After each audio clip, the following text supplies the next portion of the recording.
السلام علیکم. زه عبدالقادر پهلوان د هند پر ګروډ ناست یم. د مړو موسیقۍ د جمعې په ورځ چې کومه بازي مایع شوې ده د ګلستانو د دا په دې کلي عبدالله ضلع کې وزیوال ته ورسېدی. د چند خبرو د لاسه زه اوس بیرته راژوندی کوم دا د هندو د غیږو کلتور چې زموږ د پښتانه ثقافت.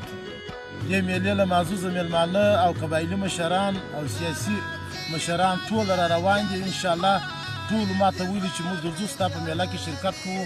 ستا موږ ډېر قدردانۍ وایي چې تا دا سوچ فکر جوړ کړي، دا زوړ کلتور او زوړ دستور د پښتانه دا وزیوال ته رسېدلی ته یې بیرته راژوندی کوې. نو دا ټول را روان دي. ما د ټولو پښتنو ورونو څخه دا درخواست دی چې راسي او دا د یوه کلي پورې نه ده محدوده ده، د یوې ضلعې پورې محدوده ده. دا به انشاءالله که خدای کړي وو د پښتنه سیمې در ژوبه وو، در کلي عبدالله وو، در کومه ځای دا ګډ پښتانه به راځي، په دې کې به شرکت کوي. دلته په باختر کې زه د غیږو میله هم جوړوم که خدای کړي وو. دلته به هینډ هم کېږي. دا زوړ دستور زه بیرته راژوندی کوم. دلته د چند خبرو د لاسه زیوال ته ورسېدی، په هغه خبرې دلته واره نه خوري.